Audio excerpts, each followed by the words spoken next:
الحمد لله وكفى وسلام على عباده الذين اصطفى أما بعد فأعوذ بالله من الشيطان الرجيم بسم الله الرحمن الرحيم قال الله تبارك وتعالى في القرآن المجيد إن 12 شهرا في كتاب الله يوم خلق السماوات والأرض منها 4 حرم لا تقولوا لمن يقتل في سبيل الله أموات بل أحياء ولكن لا تشعرون صدق الله العظيم. میرے محترم بزرگوں اور دوستوں اور قابل احترام سامعین کرام، دعا کریں کہ اللہ تبارک و تعالی مجھے قرآن و حدیث اور سنت کے مطابق چند باتیں کہنے اور ہم سبوں کو اس پر عمل کرنے کی توفیق عطا فرمائے۔ اسلامی مہینے کے اعتبار سے یہ محرم الحرام کا مہینہ شروع ہو چکا ہے، اور اسلامی سال کے اعتبار سے یہ اسلامی سال کا پہلا مہینہ ہے جس کو محرم الحرام کے نام سے جانا جاتا ہے۔ محرم کے معنی آتا ہے حرمت والا، برکت والا، فضیلت والا۔ تو اس نام سے ہی پتہ چل جاتا ہے کہ اس مہینے کی کیا کیا فضیلتیں ہیں، اس مہینے کی کیا کیا برکتیں ہیں، کیونکہ اللہ تبارک و تعالیٰ نے اس مہینے کا نام محرم الحرام رکھا ہے۔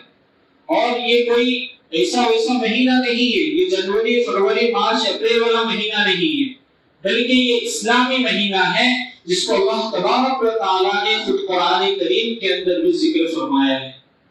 قرآن کریم کے اندر اللہ تبارک و تعالیٰ نے ارشاد فرمایا ان عدت الشہور عند اللہ 12 شہرا فی کتاب اللہ یوم خلق السماوات والارض منها 4 حرم، کہ اللہ کے نزدیک بھی مہینوں کی گنتی 12 ہے۔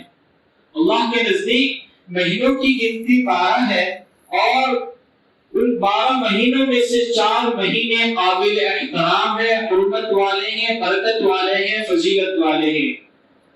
ایک نظام الاوقات بنایا بندوں کی زندگی گزارنے کے لیے، یہ سال کے اندر 12 مہینے رکھے ہیں۔ یہ اللہ تبارک و تعالیٰ نے اسی دن مقرر فرما دیے تھے، اسی دن متعین کر دیے تھے جس دن اللہ تبارک و تعالیٰ نے زمین و آسمان کو پیدا فرمایا۔ یہ میں نہیں کہہ رہا، خود قرآن کریم کہہ رہے ہیں کہ اللہ تبارک و تعالیٰ نے یہ مہینوں کی 12 جو گنتی ہے، یہ اللہ تبارک و تعالیٰ نے اسی دن متعین کر دیے تھے یوم خلق السماوات والارض، جس دن اللہ تبارک و تعالیٰ نے زمین و آسمان کو پیدا فرمایا تھا۔ اور اللہ تبارک و تعالیٰ نے فرمایا ان 12 مہینے میں سے 4 مہینے برکت والے ہیں۔ وہ 4 مہینے کون سے ہیں؟ ذی قعدہ، ذی الحجہ، محرم اور ایک رجب۔ ان 4 مہینوں میں سے ایک مہینہ کس کا آتا ہے؟ محرم الحرام کا مہینہ آتا ہے۔ تو اللہ تبارک و تعالیٰ نے اس مہینے کی اتنی عظمت بیان فرمائی جس کا ذکر اللہ تبارک و تعالیٰ نے خود قرآن کریم کے اندر ارشاد فرمایا۔ اس سے ہم اندازہ لگا سکتے ہیں کہ اس مہینے کی کتنی بڑی فضیلت ہے کہ جس کا ذکر قرآن کریم کے اندر ہے۔ قرآن کریم کے اندر کسی چیز کا ذکر ہونا کوئی معمولی چیز نہیں ہے۔ اس مہینے کا ذکر کرنا یہ اس بات کی دلیل ہے کہ یہ مہینہ بڑا برکت والا مہینہ ہے، فضیلت والا مہینہ ہے۔ اس مہینے کی تعظیم اور اس مہینے کی حرمت زمانے جاہلیت سے ہی چلا آ رہا ہے۔ تو زمانہ جاہلیت کے لوگ بھی، یعنی آپ صلی اللہ علیہ وسلم کے اس دنیا میں آنے سے پہلے بھی اس مہینے کی لوگ قدر کرتے تھے۔ ان 4 مہینوں کے اندر لوگ زمانہ جاہلیت کے اندر بھی قتل و قتال، جنگ اور بری چیزوں سے روکتے تھے۔ ان 4 مہینوں کے اندر بھی لوگ برے کاموں کو نہیں کرتے تھے، جنگ نہیں کرتے تھے، آپس میں ایک دوسرے سے جھگڑا نہیں کرتے تھے۔ تو ان مہینوں کی، ان 4 مہینوں کی حرمت زمانہ جاہلیت سے چلا آ رہا ہے۔ اور علماء فرماتے ہیں کہ تمام انبیاء علیہ السلام اس بات پر متفق ہے یہ 4 مہینے برکت والے مہینے ہیں، فضیلت والے مہینے ہیں۔ محرم کا یہ مہینہ ہے، یہ بڑی فضیلت اور برکت والا مہینہ ہے۔ اس مہینے میں کرنے والے کام کیا ہیں؟ نبی کریم صلی اللہ علیہ وسلم کی ایک حدیث ہے، میں حضرات کے سامنے نبی کریم صلی اللہ علیہ وسلم کی ایک حدیث سنا رہا ہوں۔ آپ صلی اللہ علیہ وسلم نے ارشاد فرمایا افضل الصيام بعد رمضان شهر الله المحرم، کہ رمضان کے روزوں کے بعد، اس کے بعد رمضان کے روزوں کے بعد جس مہینے کے روزوں کی سب سے زیادہ فضیلت ہے وہ محرم کے روزوں کی فضیلت ہے۔ کس کے روزوں کی فضیلت ہے؟ اس ماہ محرم کے مہینوں کی روزے کی فضیلت ہے۔ اس مہینے کی روزے کی فضیلت اتنی ہے، نبی کریم صلی اللہ علیہ وسلم نے ایک دوسری حدیث کے اندر ارشاد فرمایا کہ جو شخص عاشورہ کے دن روزہ رکھے گا، یعنی 10 محرم کو عاشورہ کے دن روزہ رکھے گا، پچھلے سال کے تمام چھوٹے گناہ جو ہے وہ معاف ہو جائیں گے۔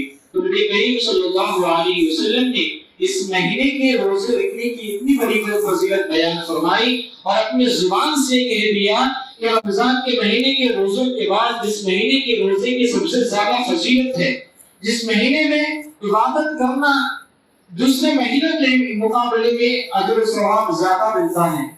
یہ 4 مہینے ایسے ہیں، ان 4 مہینوں میں سے ایک مہینہ محرم کا ہے، تو مطلب یہ نکلا کہ محرم کے مہینے کے اندر جو شخص عبادت کرے گا اس کو اس عبادت کا جو اجر و ثواب ہے وہ دوسرے دیگر مہینوں کے مقابلے میں اس مہینے کی عبادت کا اجر و ثواب بہت ہی زیادہ ہے، دوہرا ثواب ہے۔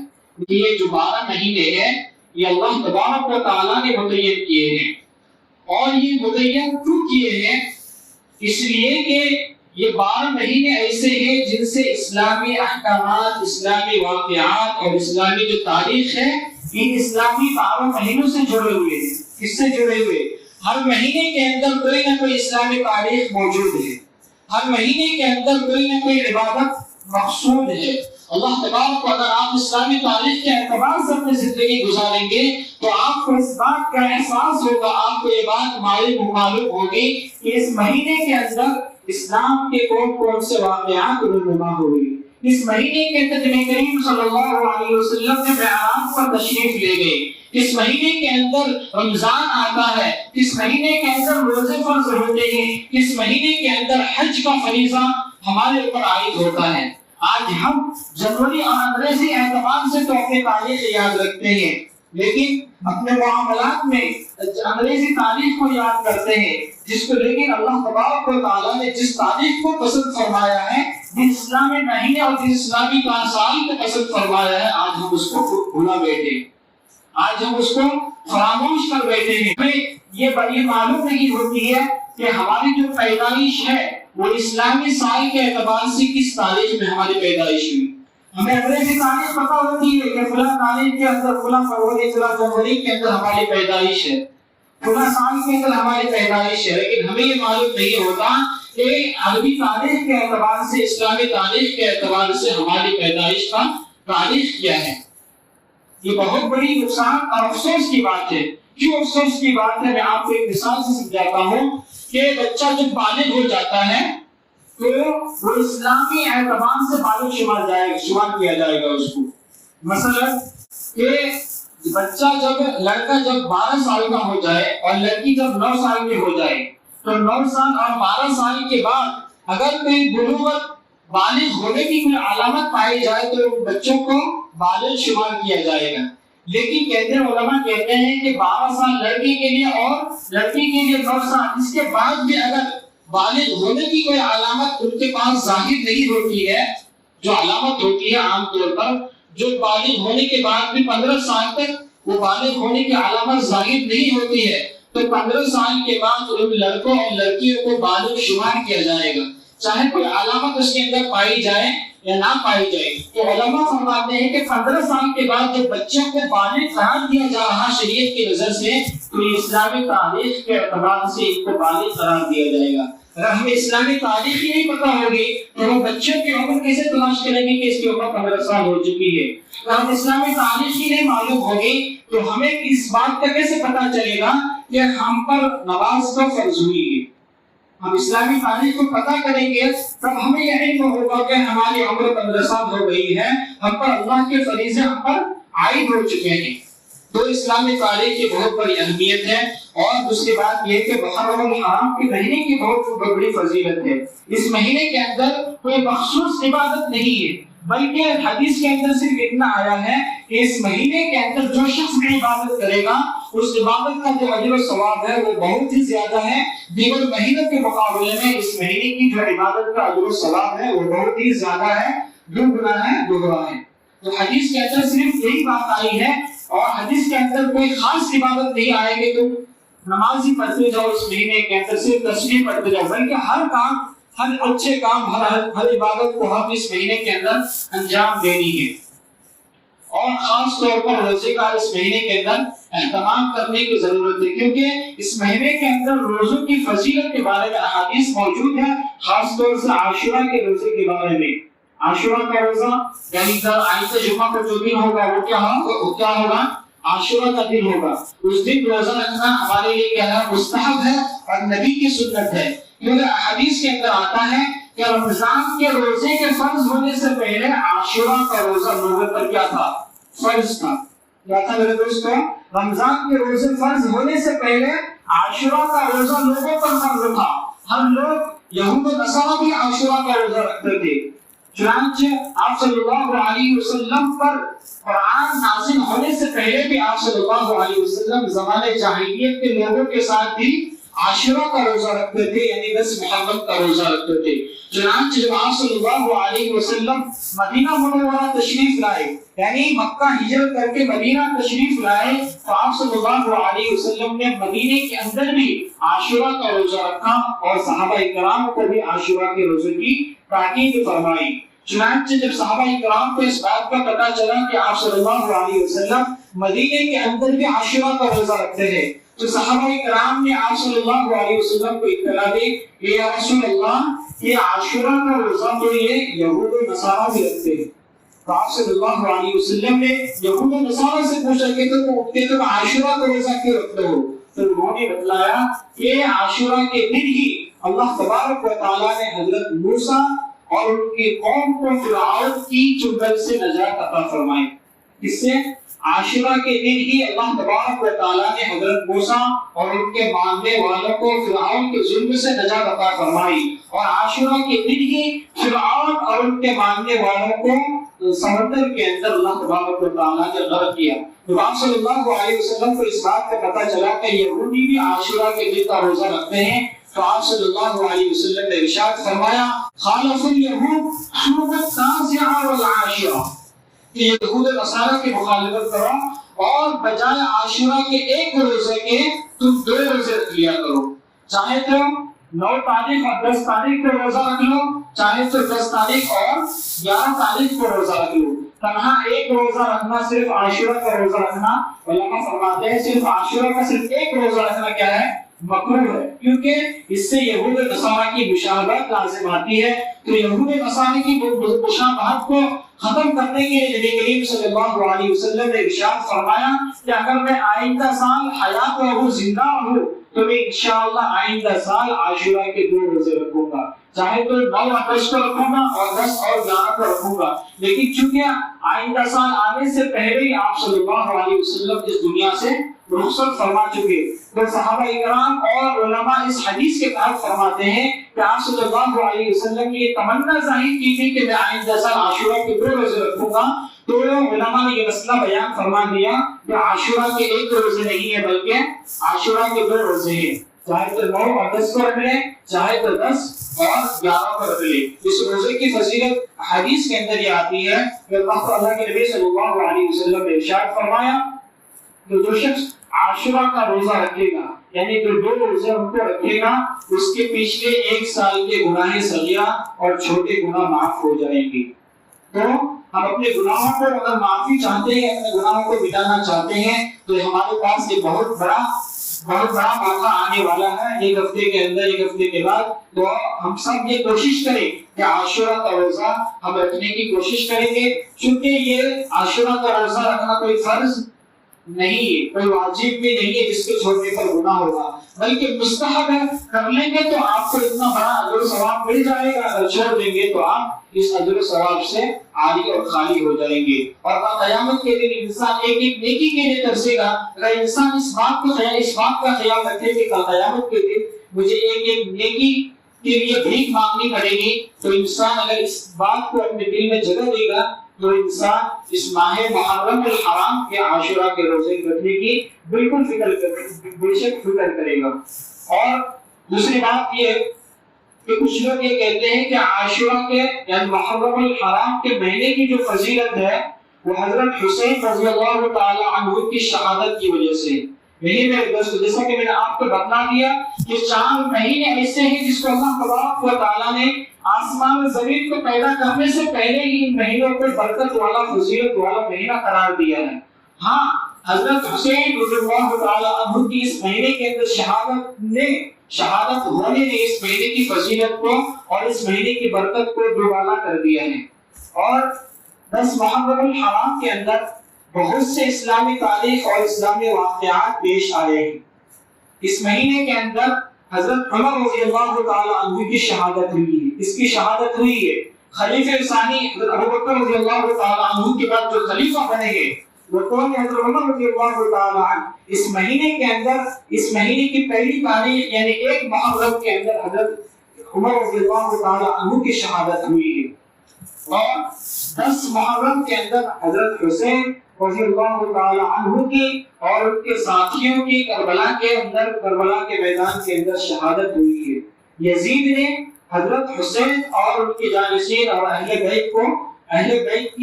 اہل بیت کے ساتھ جنگ کیا اور ان کو ظلم اور ظالمانہ طور پر ان کو قتل اور شہید کر دیا۔ ہم یہ جانتے ہیں، ہم اہل سنت والجماعت کا عقیدہ ہے کہ یزید کیا ہے؟ یزید ملعون ہے جس نے حضرت حسین رضی اللہ تعالی عنہ کو قتل کر دیا، شہید کر دیا، اور اہل بیت کے بچوں اور عورتوں کو گرفتار کر کے ان کو قید خانے میں ڈال دیا۔ کربلا کے اندر حضرت حسین رضی اللہ تعالی عنہ کے ساتھ روایت کے اندر آتا ہے 72 افراد تھے۔ کتنے افراد تھے؟ جنگ کے اندر کتنے شریک تھے؟ 72 افراد شریک تھے۔ تو یزید نے ظلم کے طور پر اپنے عہدے کے خاطر حضرت حسین رضی اللہ تعالی عنہ کو شہید کر دیا اور اہل بیت کو شہید کر دیا، اور صرف شہید ہی نہیں کر دیا بلکہ حضرت حسین اور ان کے ساتھیوں کو شہید کر کے ان کے گردنوں کو الگ کر کے ان کو میدان جنگ میں کھلا کرے۔ اور لوگوں نے جب یہ دیکھا تو یزید کو ملعون کہہ دیا، اور اہل سنت و جماعت کا عقیدہ بھی یہی ہے کہ یزید کیا ہے؟ ملعون ہے، کہ جس نے حضرت نواسے رسول صلی اللہ علیہ وسلم کو شہید کر دیا۔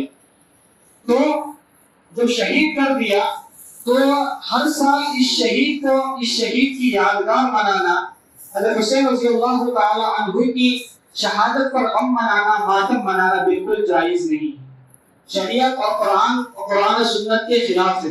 10 محرم کے دن، عاشورہ کے دن حضرت حسین رضی اللہ تعالی عنہ کی شہادت کا غم منانا، ماتم کرنا اور جلسے جلوس منعقد کرنا، راستوں میں ریلیاں نکالنا کیا ہے؟ یہ اسلام، قرآن اور سنت کے خلاف ہے۔ کیوں خلاف ہے؟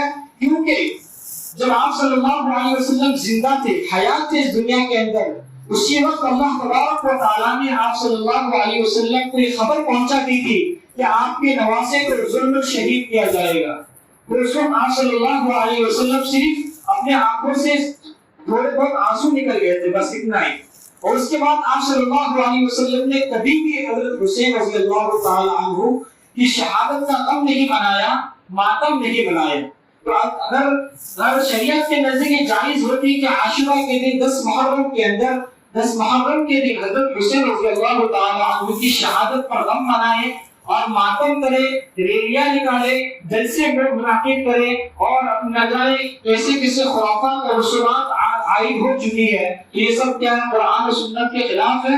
اگر یہ جائز ہوتی تو صحابہ کرام بھی اس کو کرتے، کیونکہ حضرت حسین رضی اللہ تعالی عنہ کی شہادت کے بعد میں صحابہ کرام تو دنیا میں موجود تھے، تو صحابہ کرام نے ان کے ماتم نہیں منایا، ان کی شہادت کا غم نہیں منایا، تو ہم کیسے منا سکتے ہیں؟ اور آپ صلی اللہ علیہ وسلم کو جب اس بات کی اطلاع ملی کہ آپ صلی اللہ علیہ وسلم آپ کے نواسے کو کچھ سال کے بعد قتل کر دیا جائے گا، تو آپ نے بھی غم اور ماتم نہیں منایا۔ تو میرا محترم بزرگ اور دوستوں، کہنے کا مقصد یہ ہے کہ جو 10 محرم کے اندر حضرت حسین رضی اللہ تعالی عنہ کے نام پر بے جا رسومات اور بدعات عائد ہو چکے ہیں، آپ ان میں شرکت نہ کریں۔ آپ شرکت کریں گے، آپ قرآن و سنت کے خلاف عمل کرنے والے ہوں گے، اور جب آپ قرآن و سنت کے خلاف عمل کرنے والے ہوں گے تو آپ کو گناہ ہوگا، آپ کو اللہ تبارک و تعالیٰ کے یہ جواب دینا ہوگا کہ تم نے حضرت حسین رضی اللہ عنہ کی شہادت کو غم کیوں منایا تھا. یہ قرآن کے خلاف بھی ہے. قرآن میں اللہ تبارک و تعالیٰ فرماتا ہے جو شخص اللہ کے راستے میں شہید ہوتا ہے وہ مرتا نہیں ہے. جو شخص اللہ کے راستے میں شہید ہوتا ہے وہ مرتا نہیں ہے. اور جب مرتا نہیں تو غم کس بات کی ہے؟ شہید جب مرتا نہیں ہے تو غم اور ماتم منانا کس چیز کا ہے؟ تو یہ قرآن کے بھی خلاف ہے. قرآن کہتا ہے کہ شہید مرتا نہیں ہے. اگر ہم حضرت حسین رضی اللہ تعالیٰ عنہ کی شہادت پر غم منائیں گے تو یہ قرآن کے خلاف ہوگا کیونکہ شہید مرتے نہیں ہیں, جو وہ زندہ ہیں. تو 10 محرم کے دن عاشورہ کے دن حضرت حسین رضی اللہ تعالیٰ عنہ کی شہادت کا غم منانا یہ قرآن و سنت کے بالکل خلاف ہے. آپ علماء سے پوچھیے, آپ ایسے ہی کسی کے غیروں کے کام میں شرکت نہ کریں. شیعہ حضرات یہ کام کرتے ہیں, ان کو کرنے دو, ان کا عقیدہ ہے, ان کو کرنے دو. اگر آپ کے اندر استطاعت اور طاقت ہے تو آپ ان کو روکیے. اگر آپ کے اندر یہ طاقت نہیں ہے ان کو روک نہیں سکتے ہیں. اگر حسین رضی اللہ تعالیٰ عنہ کی شہادت پر غم منانے کو روک نہیں سکتے ہیں تو کم سے کم آپ اپنے آپ کو اس بدعات, ان بدعات اور رسومات سے بچائیں, اور خاص طور پر اپنی اولاد کو بھی ان رسومات سے بچائیں, کیونکہ اولاد آگے چل کر وہی کام کرتا ہے جو اپنے ماں باپ کو کرتے ہوئے دیکھتا ہے. تو آپ خود بھی بچیں اور اپنی اولاد سے بھی ان رسومات اور بدعات سے بھی بچائیں. اللہ تبارک و تعالیٰ سے دعا ہے کہ اللہ تبارک و تعالیٰ ہمیں کہنے سننے سے زیادہ عمل کرنے کی توفیق عطا فرمائے. جو حضرات سنت نہیں پڑھیں گے وہ سنتوں سے قومی ہو جائے.